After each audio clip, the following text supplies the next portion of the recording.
Michael was born in 1984 in Poughkeepsie and grew up in Highland with his two brothers, his mother and his father. He was affectionately known as the bonus baby of the family.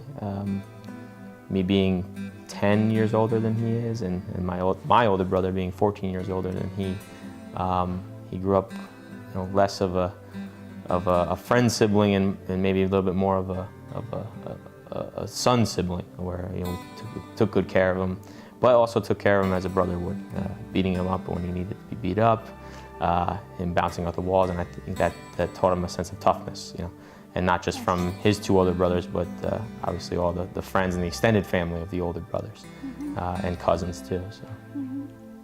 When Michael was 10 years old, his father died, and all the young men at that time, his brother's friends, kind of took him under their wings. Being like a friend, a father, guiding him along the way, and that was a really great thing.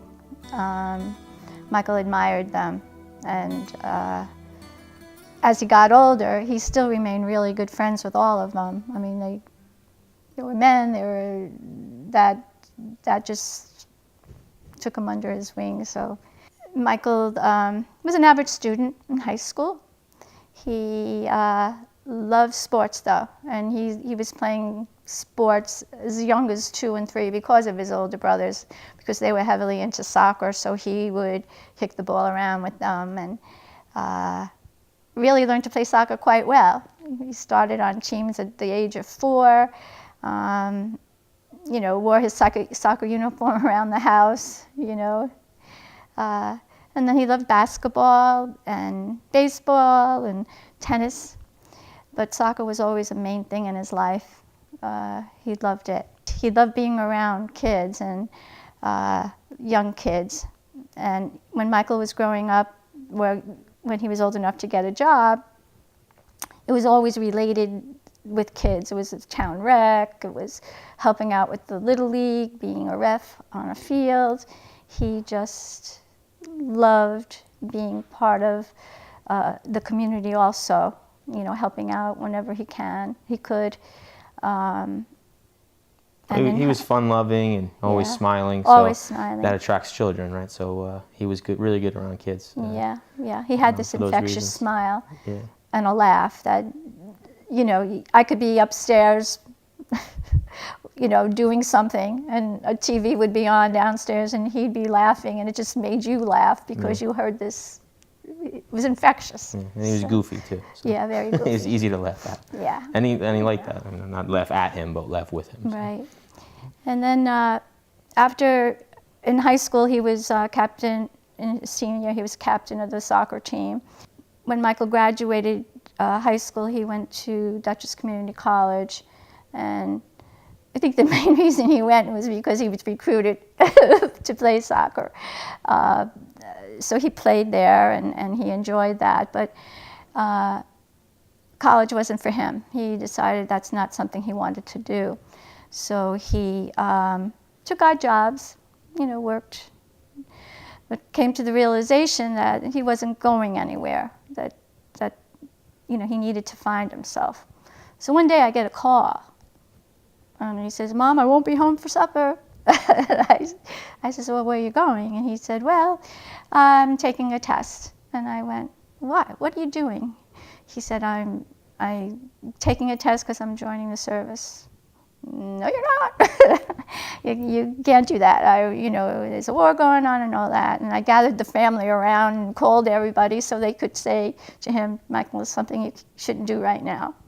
But Michael insisted, and this time he was 19 years old, and Mom doesn't have much to say other than, "Okay, this is what you really want to do." We wanted to support him in any way, and he was really excited about joining up. He wanted to become a state trooper someday anyway, so he thought by joining the service and becoming an MP, this would help him in his future, for his future. He left for boot camp in February 2005. He was at Fort Leonard Wood in Missouri, and he went through his the boot camp, writing letters, wrote a lot of letters, and very upbeat about everything, never down about what he was doing. He said it was really hard. It was teaching, he was learning a lot about himself, and he was proud of what he was doing.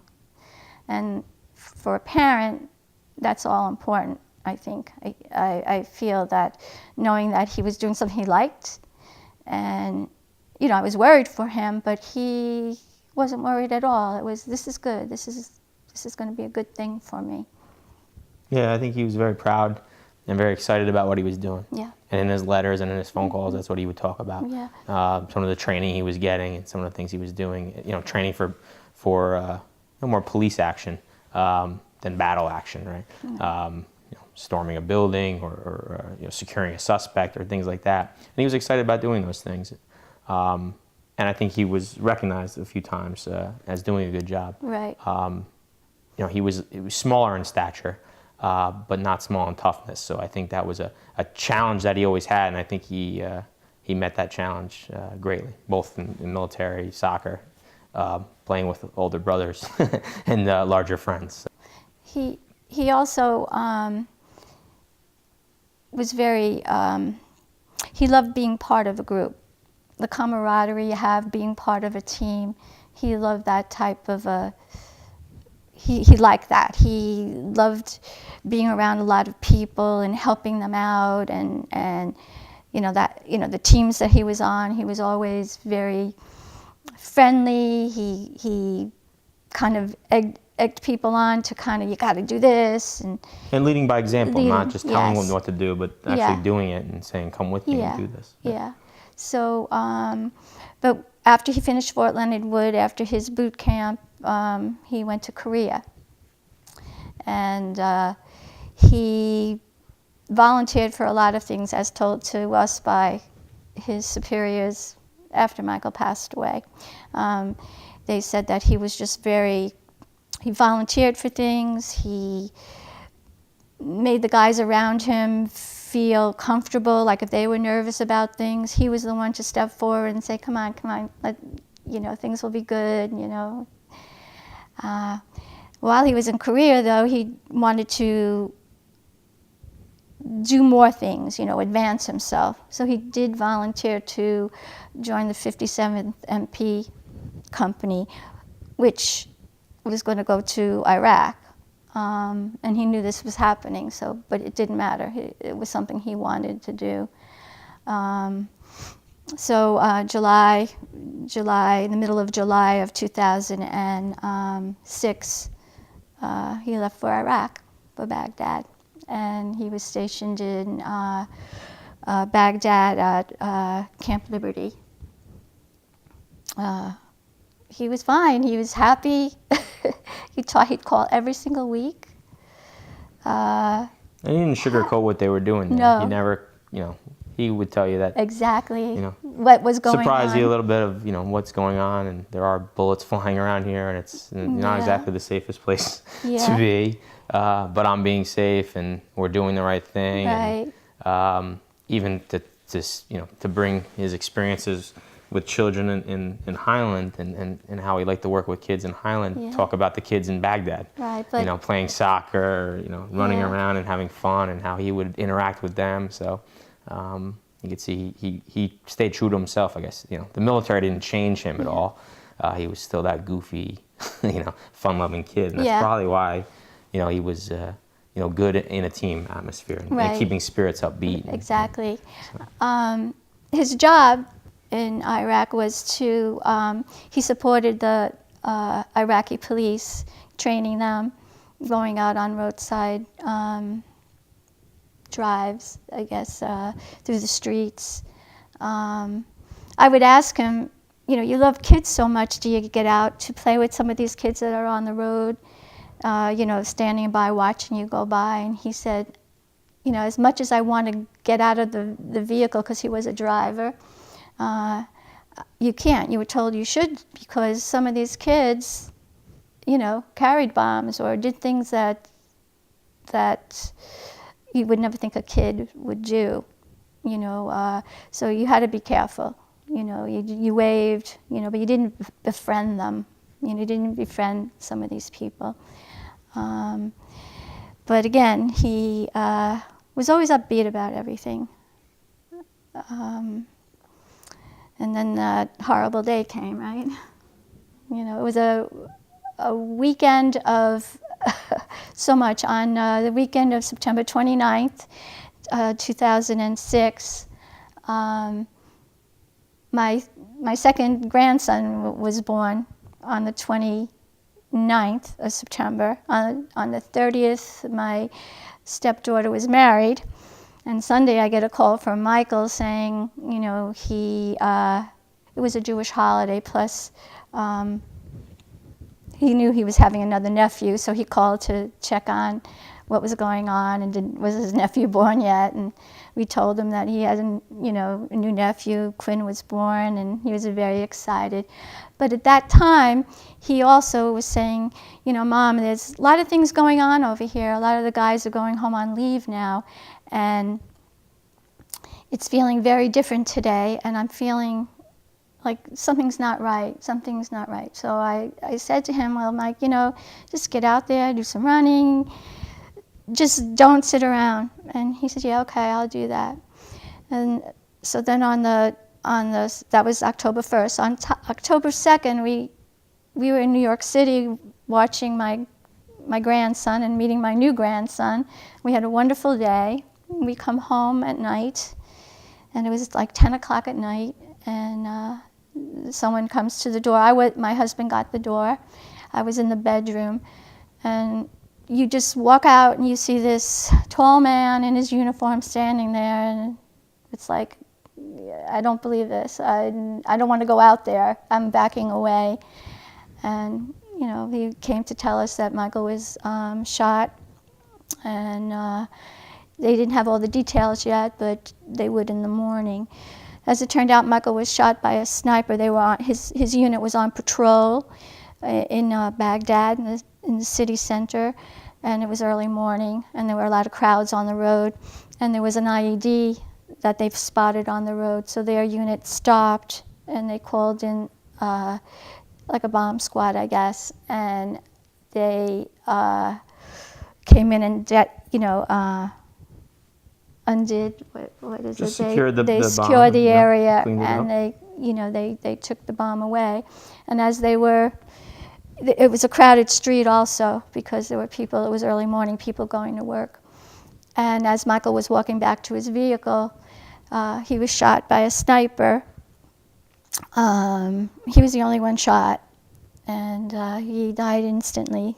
They told us, and but he showed, as his commanding officer or his sergeant had told us, that Michael didn't back away from anything. He was very brave. I mean, he did what he had to do that day, and the whole unit. A lot of people could have been killed that day because of the IED in the road. So. Horrible, nothing, no one should ever go through losing a child, but I was proud of Michael, very, very proud of Michael. We all were, never that I wasn't proud of him. I'm scared for him as a mother, knowing that he was in harm's way, but he was doing what he liked to do. Yeah. He was happy, and that was an important thing. Well, thank you. That was so wonderful that you expressed all of that, and I know it must be hard to do that. It's hard, but I love talking about him. Yeah. We all do. Whenever our family is together. Michael also was he loved his family. Our family's very close knit, and family was very important to him. So, we get together holidays, not even for holidays, just getting together. Michael comes up. Michael is just always with us. The mission of the Michael Arimus Foundation is, I guess I have to start by saying that because Michael loved children so much, and he cared about people, we decided to start the foundation and to help kids and their families who can't afford recreational activities or academic activities sometimes. We also help with high school scholarships. We give 3 high school scholarships out each year. Besides that, we help kids with camps, as I said, recreation. We get a lot of our referrals from social services in Ulster County. Also, the soccer clubs in New Paltz, Highland, Marlborough. We get referrals from them, you know, for kids who can't afford to pay, or if they needed some type of equipment. And, you know, we're very proud that we're able to do that. It was never our intent, or it wasn't an instant thought to do this Right. after Michael's death. But But with the outpouring of support, both financially and, you know, through volunteerism, and initially, really the backdrop is, you know, a month after Michael had died, we had an alumni soccer tournament at the Hudson Valley Sports Home, just Highland, old Highland players, and not even soccer players, just, you know, community being there. And, you know, from that, and, you know, financially how much, you know, Money people we- had given, Yeah. we thought that this could be an ongoing thing. This doesn't just have to be a, you know, A a one- scholarship right, fund, or right. it was that much money. So And we- from that, we wanted to, you know, continue it, and thought, wouldn't it be a great idea to do this annually, to honor Michael and his name, and, you know, His what spirit. he represented, which is community, and helping children, really, is the goal. So. the tournament we have every year, the soccer tournament, it's always held at the Hudson Valley Sports Dome. It's the only event that we have to raise money for the foundation. And over the last years, we've given out over $100,000 in scholarships and funding. So every year we have this tournament, and that helps us to be able to give out what we've given out. We have teams from we have 2 tournaments actually. We have a children's tournament, and Sunday is adults, high school and adults. And it's such a great time. We also have a cocktail party. And a lot of fun is had because it's like a reunion of sorts for people. A lot of Michael's buddies, a lot of his brother's friends, and people who just knew Michael. And now it's getting even bigger because my son's friends, their kids are now having kids, and they're playing in the tournaments now. So it's really great. And parents come that we've known for years. It's just a great time. Yeah, I want to say predominantly in the beginning, it was mostly people who knew Michael. Right. And I want to say now there's and every year, more and more people maybe never met Michael or don't know who he is, but they know what the mission of the tournament is, and what the mission of the foundation is. And I think they see that that's something that's worthwhile, and, you know, possibly they see it helping a child in the community, or helping a team out in the community. So Yeah. it's growing in that regard also. It's not just friends and family who knew Michael and want to honor his spirit, but just also people in the community that want to honor his spirit also. Right. Sponsors we get, you know, from, you know, all over Ulster County, Dutchess County, businesses help us, you know, to be able to have the tournament. They support us a lot of businesses. So we're very fortunate to have all of this in honor of Michael. And it does, just what it does that whole weekend. It's as if Michael is around the whole dome, right? Yeah, absolutely. Yeah. We couldn't do all of this without the support we get from our sponsors. Yeah. Again, Well, not this just is sponsors, but volunteers. In the community. Yeah. I think it's hard. I know personally, it's hard for me to think that so many people, you know, love me, care about me, or care about my brother, or care about my mother, or care about the community that they do these things. You know, I think it's a great tribute to where we live and the people we meet every day on the street. Right. So Yeah. we thank them. You know, without them, we're not doing this. You know, Yeah. without their financial support and volunteering in the first year and their outpouring of support, we're not doing this. So, and it's less about me and my mom and more about just the community, the people that are getting behind it. So. Yeah. Again, and I think being such a small, having this foundation, and it's small, you know, and we make so much money from that tournament that we're able to give out. I think it's a lot of money for children, right? Absolutely, yeah. It's just wonderful, and again thanking our sponsors, the people that help. I mean, it's just wonderful. To find out more, you can visit the website www.michaelarimus.org. You can contact us via email through that if you'd wish to help, either by making a donation or by volunteering, or maybe more importantly, if you need assistance or your child needs assistance or you know of a child that needs assistance. I think a lot of times, especially the communities that we live in, people are very proud, and sometimes it's the hardest thing to do is to ask for help. And I want to say that that's what we're here for, and that's what we want to do, and that's what Michael would want to do. Yeah. So. And there's no questions asked, right?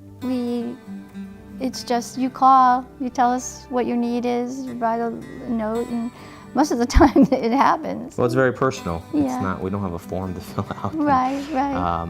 There's no limitations. It's just if it's understood and that, it's part that of the you need mission. assistance and it meets our mission, that we're willing to help and we want to help. Yeah. That's We what we're here also, for. when we give out monies, we give to certain clubs. We give to the Highland Soccer Club, the New Paltz Soccer Club, the Highland Little League, Highland New Paltz Little League. New Paltz Baseball, We New give Paltz out Pop Warner, funding New Paltz to Basketball. the Spectrum Services in Kingston, but we'll give like a lump sum to them, and people can contact them directly too, because we've given them the money so they can give it out without them having to call us, or we would refer them. Like if they would call me, I would refer them to the Highland Soccer Club or the Highland Little League if that's what they were looking for. But definitely contact look into our website, which is www.michaelarimus.org, or email. You can even email us. Through the website, you'll see the email address. Yes. You can email us. It's With Michael any Arimus, questions. Michael Arimus Foundation. Right.